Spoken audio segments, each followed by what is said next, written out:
Welcome to Entrepreneur Talks podcast, hosted by Yola Bastos and created by Flix, which empowers financial freedom for women worldwide. Entrepreneur Talks is a podcast that covers conversations with startups, founders, innovators, and top leaders from around the world who are disrupting the status quo, expanding their businesses, and bringing innovative ideas to life. Yola's conversational tone is focused on the top questions about journey and details, the ways of thinking and acting that have led this entrepreneur to success. Entrepreneurship, leadership, mental health, funding, finances, and other issues are covered on our podcast. Subscribe now to our podcast by joining us on Spotify. You can write on your web right now www.anchor.fm/entrepreneur talks/subscribe. Join our talks and enjoy these powerful conversations. Women Flix empowers financial freedom for women worldwide.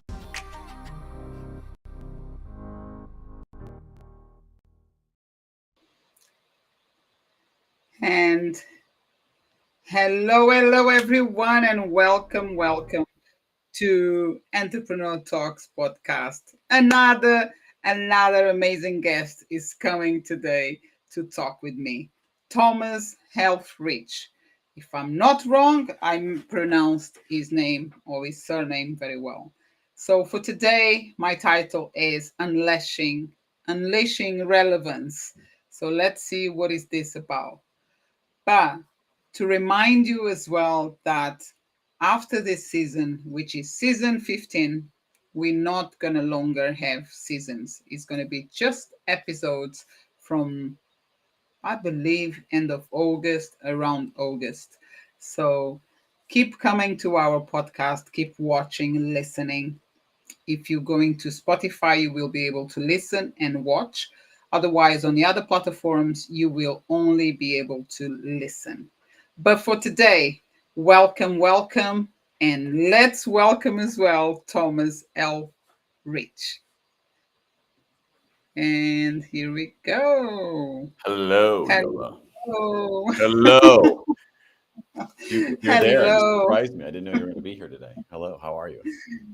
I'm very well. Thank you, Thomas. And what about yourself? How are you doing? I'm delicious. Thank you for asking. I love it. You make me feel delicious as well. Thank you so much. Anytime. I'm here for you. Oh, great. So tell us, where are you talking from to start? I'm in Atlanta, Georgia, specifically Alpharetta, if you know the area. It's up north of Atlanta, but Atlanta, Georgia, United States. Okay. And what time is there? It is the perfect time in the afternoon Morning. to have a pot. It's 1:30 in the afternoon here, actually. It's good. Nice afternoon. It's a good time. There's no kids home right now from it's the perfect time to have a podcast because there's no one here to distract. It's perfectly timed. 1:30 in the afternoon. Okay, great. Because on the other side, one part of US, I know will be like 10 o'clock somewhere, I think. Seattle. Anyway, yeah. Back up 4. I don't do math well in the base of 12. Yeah. 12:30, 11:30, 10:30. It's like 10:30 in the West Coast right now. Yeah. Wow. So confusing for me. But it's okay. It's all right. Okay. Thank you so much for sharing. Where are you? And I know you are in the basement, right? I'm in your basement. That's right. You locked me in there a few weeks ago. You said you're not getting out until you do a live show. And I said, fine. I appreciate the nice lighting, though. So thank you. It's very good. Okay, great. Now tell me 3 things, or describe yourself with 3 words, not tell me 3 things. So one of them, I believe you're going to say, is delicious. I am delicious. I think that's 3 words. I will say, so 3 words. I am creative, Creative. focused, Hmm. and hilarious. I mean, I am so funny. I laugh at all my jokes, every one of them, no matter what. Oh my gosh, that's amazing. Oh my gosh, you make a lot of people laugh all the time, right? People laugh near me. I'm not sure they're and at me. I'm not sure they're laughing with me, but Do you see me? see, I'm not sure. I mean, but I accept it. I take it as all positive reinforcement. Okay, great. So, and about being a creative, focused, and hilarious, tell me more about your creative side. What exactly comes with? Yeah, I mean, it applies to business. I mean, creative stuff. I write poems for my kids and my wife for their birthdays and like for Oh, anniversary. So, not to say they're any that's good, but so I do write them. wonderful. They occasionally rhyme, and they usually have about the same amount of syllables, or I don't know. I just try my best. Um, but from a business standpoint, I took things I learned from my background's consulting, intelligent automation, AI, and I applied that to some challenges I saw in marketing, specifically on social media. And so that creativity in business is what's been kind of helpful for me Right. take something where I like to create humor or create poems or music or something else or whatever it is, and apply it to business is as an entrepreneur is a lot of fun because you're mixing then passion with things that you're somewhat good. I don't say I'm good at them, but like better than it's probably my best thing. Right, right. You But mix it's those, good. It's you kind of you create a life in a business, one you want to get up and to go work. You don't feel like you're working, just you're having fun and growing. right. And coming to this creation, you spoke about, oh, it's doing some echo, right? Could Um, you, Not me. could you hear? Wait, 1 2 1 2, action. Nothing like a I live could event hear, gone well. That's what this. This is great. I could hear some echo, maybe because the music went. I just placed the music in the background. But coming back to my next question is about creation. You mentioned that you're very creative in doing poems and music, and you spoke about AI. How long do you know AI, artificial I intelligence? mean, anyone really knows it, but I've been around it. I'd say it this way for last 10 years or so. From a business process, automating process, accelerating humans perspective. So, big consulting like the KPMGs of the world, the PwCs. Those are the kind of companies I worked with through my years growing, kind of growing professionally, and worked with very large companies from, Eli Lilly to Stanley Black and Decker, places like that, to help them figure out how to automate process and functions leveraging technology, usually with the intent to accelerate humans or teams and less so than to replace them. I applied Mm. that through a company I founded called InstantlyRelevant.com. And this show is not sponsored by InstantlyRelevant.com. If it did, just kidding. If I love is I applied that to the problems of generating leads, and specifically how you do it with creating engagement and content and the strategies that go with it. Our company, it's a digital agency, so we have all the things you do with social media management and websites and content. But most people come to us for generating leads on LinkedIn for a services or a B2B or a high ticket B2C kind of play. The stuff that that. we do on that, our methods and we call it the lead generation system, and we can talk about it later. But it's really focused towards that bigger ticket, longer sales cycle, trust built type of sale. Wow, that sounds a huge system. Like, It's I not don't huge. know. It's just it's a methodology and like a philosophical approach to the problem, and the way Really? that you drive value through a daily execution model. Simplifying it and using technology to accelerate the kind of the beauty of it. It's not overly complicated, but we're an execution arm for a strategy that works on social media. Is what we do for companies and what we do for sales teams or what we do for individuals. So, as I understood, you have a digital agency or company, I think we're right? labeled by as a marketing agency. We're Marketing we're not agency. doing billboards. We're not doing live events. We're taking, on social media accounts basically and getting them, connecting with the right people, making sure the profiles are optimized so people show interest, and creating content that's relevant, and then engaging in a way that's authentic and thoughtful. How do you, in any, on your opinion, how do you know that like one of the social media platforms is the best for the client? Yeah, that's a great question, because a lot of people say, "Oh, I'm going to be on, I want to be on Instagram, I'm going to be on Meta or Facebook, and I want to be on Twitter or LinkedIn." And I'm like, "Why? Where are your customers located?" And so part of what we do, and I work with people, with founders or with the executives we work with, is that we start with the strategy of who it is you're trying to meet, where are they, or why do you want to be on a certain social media platform? Is it to, maybe your customers are on Facebook, but you need to attract investors. Well, then you might want to focus on LinkedIn for some things like that, and Facebook for others.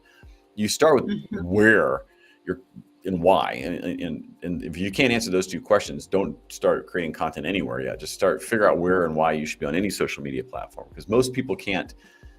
I mean, almost 99% of people do not have the time to have effective multiple social media channels. Usually you have one that you do really well on, and secondary ones you repurpose content to.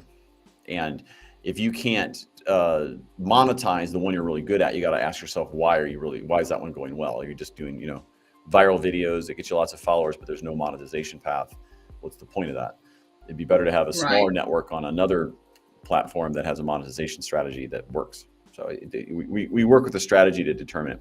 I think for business professionals, for founders, for entrepreneurs that are looking to meet other business owners or trying to develop sales from a B2B, or like I said, a B to a high business to a high ticket customer. So think like you're selling solar panels, or you're a coach that costs $3,000 a month. Those type of B2Cs, LinkedIn is definitely the place to have a really professional profile and do some lead generation from. Fantastic.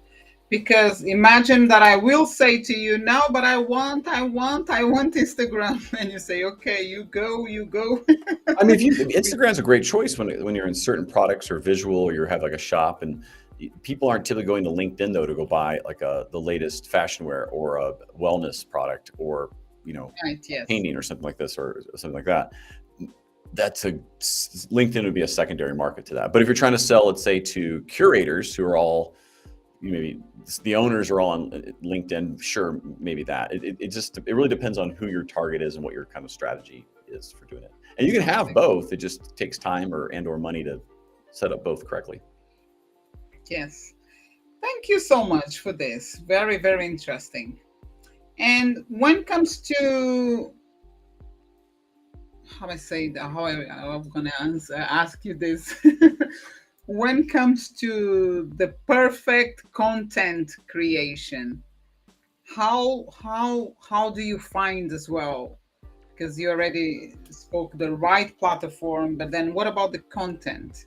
Because I can be let's say I can be a business that doesn't sell anything, or maybe sell something. How should I believe that depends on the platform alone, right?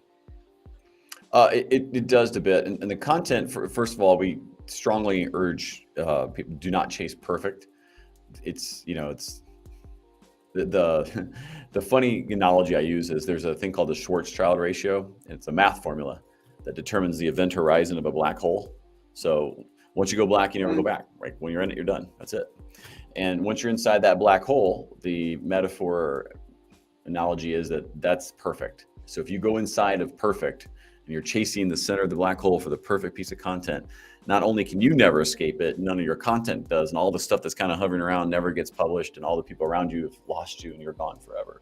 So don't chase perfect, because you'll disappear into the dark and you'll never be heard from again, and you'll never move forward. Because if you chase perfect on content, you chase perfect on every little thing and aspects, you can't scale and you can't let go, you can't delegate. And you quite honestly become a very difficult person to work with as a partner, as a vendor, as an employee, or as a as a customer. So just manage it back. There's some things to do really, really well, like deliver your services. There's other things that are good is good enough, and just get it about right and get it out there. No typos, no bad things like that, or stupid images, or inappropriate stuff. Just get it good enough, and then go make some more. Fantastic. And I know that you do this for a lot of people, but what about, how about your company? When did you start your company? And looking back, because I don't know how many years ago, but looking back to nowadays, how is the transformation? So that is three questions alone on Yeah, this so request. my touch of ADD, I think, got it. No, so if I look back, we started about 3 years ago. We're, you know, about 2.5 years into kind of revenue, because after, when you first start a company, you're figuring out all the other stuff that goes with it, and before you have your first customer. But in a 2.5 year journey, we've done a lot of pivots already, and so everyone knows what this Chat GPT is, AI writing. We've been on OpenAI's beta for almost 3 years. So OpenAI is where Chat GPT is born from. We've been very, Right, very early adopters in leveraging this technology early, and so I saw quick. So we started off as we were going to create content and be a big content company. But as soon as I saw kind of where OpenAI was going, we pivoted the company to focus around lead generation and marketing for at the time, and it was across all social media. But then found that right, we do really, really well on LinkedIn, and 98% of our customers, when they have a question on LinkedIn of how to do something better on that, they come to me, they come to our customers, or come to my our company, because we do that really, really well. Like, we know that space. And so we just pivoted once again, like about August of last year, to be fully focused on as kind of our lead horse, if you will, is in LinkedIn. Because once customers get to know us, we help them on LinkedIn. We'll help them with websites. We'll help them with managing other social media. But if LinkedIn's your right. primary channel, that's where we pivoted to. And we specifically focus on what I think is the purpose of marketing, which is finding leads for companies. There are a Mm, few occasions where brand awareness matters, but it's really, people getting to not just know, like, and trust you. It's, people buy from who they know, like, and trust. Everyone says this, but the truth is you have to be relevant too. And so we help people being relevant and then known, like, trusted quicker and more often.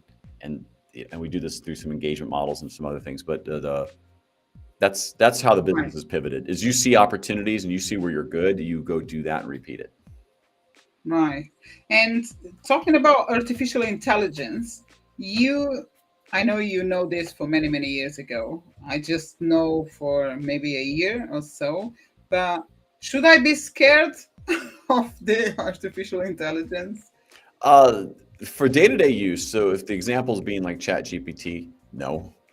You should be leveraging all these kinds of technologies that have different forms of AI in it or machine learning to your advantage. So find ways to accelerate the things you don't do well or aren't core to your business. So the advice I give when I'm coaching people is, you focus on revenue today and revenue tomorrow. Those are the two things in your Hmm. business you should focus on. Revenue today is what are you making money on? What are people buying? Where do you need to evolve for tomorrow for them to continue to buy or have more value and therefore higher revenues? And the things for tomorrow include, like, take care of your health, your wellness, make sure you take care, like, there's things like that matter, and you should be focused on Right. those. Yes. Yes. But if you're sitting there at 2-3 hours a day managing your own social media, and you're making content, and that's taking 2-3 hours away from, creating, more value for your customers or delivering your services better, you're focusing your time likely in the wrong spot. Though it's a necessary evil to market, it's a necessary evil to focus on social. If it's not your core, you got to start looking of, can you outsource parts of that? Can you get someone else to pick that up professionally for you? If you don't make enough money to do it where you're at, you have to ask yourself, are you charging enough? Or you're in your own business? So there's a lot of things that go with that. Um, Hmm. yeah, Got so, it. I think AI, when you see how where it factors in, it can accelerate some of those pieces. And so you find technologies that accelerate what you're doing and not fully replace you, but it Right. replaces elements of what you do that just become mundane or repeatable, that you can have something else go do for you or accelerate the hell out of you. Yes. But with the artificial intelligence, there we go. In my opinion, people, nowadays, everyone is there. Everyone is doing this process, finding content, creating courses, a lot of things going on artificial intelligence.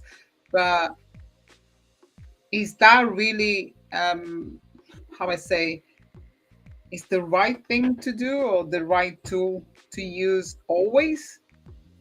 Yeah, I don't think always, but I think you should use it as a specific example of With, content creation. you should definitely be using it. And I think you originally asked, should you be scared? If you're not understanding these technologies of how they can enable or affect your business, you should be a little scared of the unknown a little bit, because you don't know what's going to replace you or what's going to replace elements of your business, or where you're really overpaying when you didn't need to anymore. So you should be educated enough to just be dangerous, but know what to outsource, what not to stop doing, or what not to worry about. When you're using AI to create content, I still think original thought and authenticity of your own voice will be the place to start. And then you can use some of these to help you flesh out ideas or concepts or constructs or strategies in how you're writing. You should be using them for that, because they do very much to accelerate you to do better, do more, help you define your unique selling propositions and things like this. But you should be using them. Okay, great. And how do you describe like the technology-driven marketing, the difference between the technology-driven marketing and traditional marketing? Well, I mean, that is a loaded question. So, technology-driven marketing, I would describe as where you're leveraging some of the traditional pieces, though, of digital and other things like that. But in I think a modern world, in our company, we don't do advertising. We use, engagement on other people's posts to draw attention inward on what we do. And that works really effectively, because you still spend money to kind of drive that and do that stuff, but that's a more modern way of giving. And then when we meet with people, we're like, hey, like, when we're doing reach outs, or we're working on, on a customer's account, and we're saying, Thomas wants to meet you because, the CXO wants to meet you because he liked your post, as opposed to trying to pitch a value proposition. If you change the nature of how people interact with your content and how you interact with theirs, and understand if you're giving, if you're being more authentic in your interactions and you're not asking for anything, you can market differently on social media, because you can have people come into you at large scales because you're out there and people get to know you. The traditional way being create the funnel, have a sequence, message them to death, and put out lots of content that's about me. I do this. I say, we. You don't want to get weed on. No one likes to get weed on. Well, very few small percentage of the population likes to get weed on, I think, but very small. I don't think it's anyway. I like that. I like the fact that you said that you don't promote yourself, but you engage on other people's posts, right? That's actually, yeah. So our lead generation system is a philosophical. It stands for listen, engage, adapt, and then deliver. And that philosophical piece is supported by kind of four core. We call it the core four, which is knowing exactly who you want to identify, ideal customer profile. It's making sure that you have really good engagement on their posts. So it's commenting, it's follows, it's interactions before you've asked for anything. It's creating relevant content that will, when you start interacting with people on social media, any platform, LinkedIn or whatever, they start seeing some of your feeds in their feed. Like, so if you've ever on LinkedIn, for example, connected with a new person, they'll say, oh, your new connection has a post, you should interact with it. Having that content in place that's not salesy, it's informative, it's yet again helpful for whatever problems you think they have, or you solve, or you know how to solve, or the industry has, is one of the strategies. And the fourth part is making sure that your profile accomplishes three main things. First, why should I click on that when you comment? So there's like about 10 words they see when you do a comment on LinkedIn specifically. And that should say, why should I click that? All right, cool. And they land there in your profile. It immediately answers what you do for me and why I should take your call to action.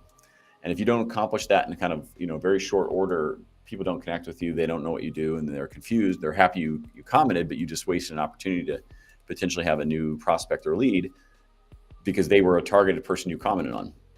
They were a targeted person you engaged with. So having all four of those things working together, of knowing who they are, the engagement you do, the content you do, and the profile optimization, creates an inbound interest.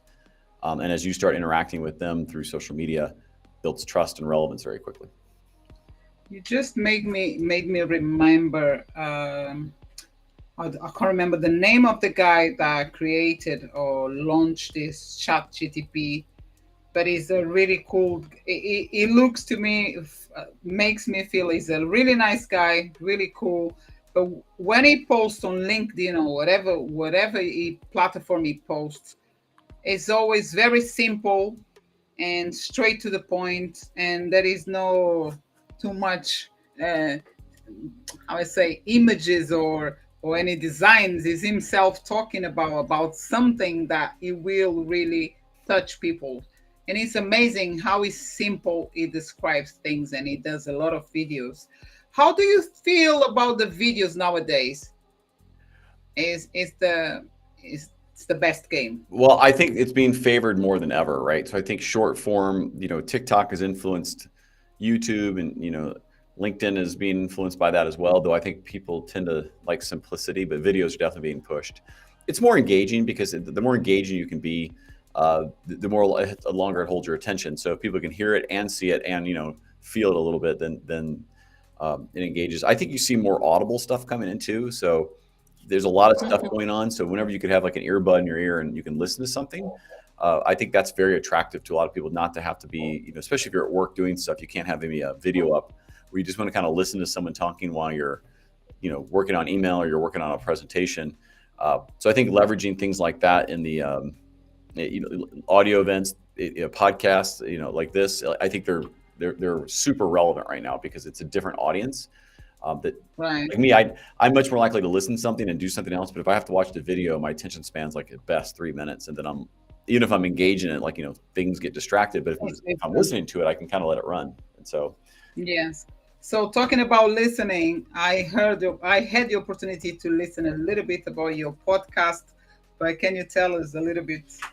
Tell my audience what is about what is your podcast the new one about? coming out is called Never Been Promoted. So if you go to neverbeenpromoted.com, that will be coming out hopefully here, I think in August, as we kind of finalize. It's on the heels. It'll come ahead of just the book that I'm writing, also called Never Been Promoted, which is about unlocking, unbounding, and unleashing your entrepreneurial spirit. So it's trying to figure out who you are, what you're going to do, all the obstacles and things you're going to have to get out of your way, and the people in your way, and then finally, when you're an entrepreneur and there's no more employment, and you're only depending on yourself to make money, that's a whole different experience. Yes. But the flip side of that is you realize you never had safety in the employment you had, which is a really neat little thing that happens when you become an entrepreneur. But that's what that book's about. There's other podcasts that I have that are definitely more fun in nature. Sexyvoiceguy.com. Go to sexyvoiceguy.com for just life mundane interactions. And by the way, I produced that. It's me doing the voiceover on it as an experiment on a Friday about a year ago. I had AI, GPT at the time, write me 20 or whatever it was, so many like just outlines for 1 minute podcasts. And then I just went through in a day and riffed on them and created them. And then we produced it, and it did like almost 37,000 followers on TikTok in a month, just by me doing my humor on something that AI had.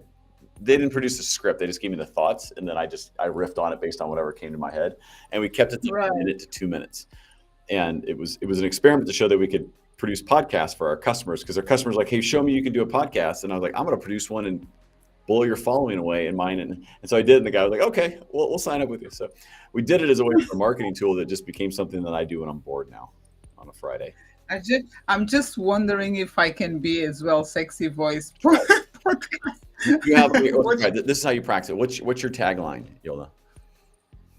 You don't have a tagline? Oh, we have to talk. No, but for this kind of sexy thing, no. No. What's your tagline for your podcast? Empowering women. I empower women to achieve financial freedom. Empowering women to achieve deep financial freedom the hard way. No, I added that last bit. Didn't work. See, but that's how you do it. It's just wow. Slowing down with a touch of pause to give you everything you really desire. Financial freedom. See, that's what it was. That is a sexy voice guy. It's nice, baby. I love it. Let me try. Oh, you try. I'll do it. Empowering women. It sounds the same. I'm like, there's no different in that one. I don't know how to change my voice. You bend your head and the voice comes differently. You just got to get to the right part of the mic. If you're still watching at this point, thank you. The real site to go to is instantly-relevant.com. Instantly. What? You can spell it. That's probably my mistake. Instantlywomen.com. That sounds like a site that you may want to turn your Never mind. I'm not sure. That's not one I want in my chat history. That's got to be Maybe if I go that weird, I probably gonna find like get a lot of followers saying, who is talking? empowered. Empowering women. But do you know what? I love to use my voice, but I'm gonna practice this way. Trust me, I'm gonna become more sexy on my on my videos. I'm actually turning my videos in with my voice for the next content that I'm creating. There you go. But for the next 30, like after 30 days, for the next time that I'm gonna do, I will perform better. Like, I will tell you. So yes. here's a tip for anybody who's doing video, audio, podcasts, and this is so. We use a couple technologies to really enable this. So in that, I can produce that podcast in a matter of minutes. And so if you're doing a video, you can have what's and I don't work for these companies. I don't use stocks. I just know that we use them. Fathom.video, so FATHOM.video, and you can when you're in a Zoom call, you can hit like highlight and it'll go back in time if you like what somebody said and capture a 45, 30-second clip and also do the transcription.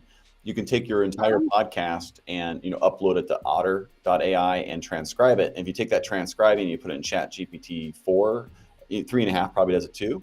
You could say, what were the salient points of this podcast? And it'll write an article that talks about the podcast and what the points of the speakers were. And then you can say, create all the social media posts from that. And you can get all your content done almost instantly. Create the YouTube description, create the headline, create your shorts description, what hashtags would you use. GPT will write all that for you just based on the interview we have. You won't have to write really anything except correct, elements if you just don't like it. But it will get your production done in minutes as opposed to days, Yeah. hours. Fantastic. Say again, Thomas, the father, Fathom.video. We use Fathom.video. We'll use Otter.ai, OTTER.ai. You use, Calendly for the scheduling. We use Zoom and Restreams and all those as well. I mean, so those are two technologies that are great for capturing video shorts. Like, because you don't have to take a note, you just click highlight and it does it for you. I will do with our video short. Okay. But the GPT side of that is cool. That summarizing the podcast based on an audio file transcription is superb. It's massive time savings. I can't wait to see what it comes out with this one. We're all over on this. This is like an ADD dream. This is great. Great. I didn't have idea. Now coming back to what you said about your company has only 2.5 years. I feel like you've been in this game for longer, as you sound very, very expertise, but on your industry. It's amazing. I feel like you have. It comes from mixing things. So this is part of like the entrepreneurial journey, right? So I work for companies, but I've always presented well. I've always spoken well about technology. This is just another application and a different use case. And so applying what I've learned from automation and technology, and by the way, I'm a big fan of automation, but human led. So what that means is the right person, with the right technology in the right moment to accelerate or eliminate part of the process the humans shouldn't do, not replace them. And I think if you think of turning AI and automation into your content for feeds, don't. Big mistake, because you're going to kill your brand and you're going to slowly drip away. And we can get into the whole problem with cold outreach, and it's just a slow brand killer. And the example I give, by the way, is if you're reaching out to 5,000 people by email message or message on, let's say, social media, and 100 raise their hand and say, hey, I'm kind of interested, and maybe 10 of those become customers, you might be really happy that month. But you just spammed 4,900 people that were potential customers. And if you had taken the time to go warm them up, comment, get to know them a little bit, you're likely to have maybe even half of those might be interested at some point, and you might close 10% of that. And so you're talking about a whole different scale of marketing and brand control when you're not turning on automation, you're not taking the shortcuts, because there's really no long-term shortcuts to developing a brand. And so, but that's how. It's because I speak to probably 30 entrepreneurs a week. We help hundreds of people all over the globe do this stuff, and besides coaching and mentoring, people for marketing and business, you can develop an expertise in a niche by applying other things you've learned in your career to do that. Fantastic. Yes, that sounds really good. So, Thomas, now, and how can people connect with you? How they can find you? Well, I'm on apart the from internets. I'm on the line. You can, of course, go to LinkedIn, Thomas Helfrich. You can type that in. I'll be there. If you search AI nerd, you'll also find my face come up a bit. That's another way. But the best way is really go to instantly.relevant.com. There's a contact form there. That would get time with me one-on-one right now. But the super awesome, if you've made it to this point in the show and you have WhatsApp or in the US a text phone or a text message, you can do the following. I will give you my personal cell phone. It is this one right here. For those listening, that was my phone I held up. And if you with the sexy one, voice, with the sexy voice. right, I will. I'll just do it. I'll do a sexy voice pitch for your tagline. If you reference this show, I will give you what you normally charge or provide to our customers, which is an analysis of what I would do for your LinkedIn profile and what you should be doing yourself in 30 minutes or so. But if you text me at it's area code or +1 for the country code, but 314-954-6900. That's right. +1 314-954-6900. Text or message. Don't call because I don't pick up phone numbers. I don't know. But if you text or message me and you say, I heard you or watched you on Yola's show, I will be like, thanks. Nice to meet you. Here's my personal calendar link and I will find time with you. That's probably the best way to get one-on-one. If you'd like to know about how you can improve your LinkedIn or you're looking for somebody to kind of coach you through entrepreneurship, those are the two things you can reach out for. Or if you just want me to do a pitch with your tagline and the sexy voice guy, happy to do that. Thank you so much. Thank you for that offer for my audience. And I'm sure you're gonna get some messages on WhatsApp, even to find out how they can hear your podcast, because you did mention your website, your LinkedIn, but you also run a podcast. This one that we spoke about, the sexy voice guy. It's coming up another one. And are you on other platforms at all? I'm on all social media through one of those brands, but the main one we use is LinkedIn. So LinkedIn is my primary for me for sure, just because that's where all the business users are, and it's my best profile is on that one. But if you want me to respond, probably the text messages if you want it to be me. So otherwise, LinkedIn, it's a 50-50 who might be replying to. We don't know. Fantastic. And just to remember to my audience right now, all your social media will be on the description of this podcast.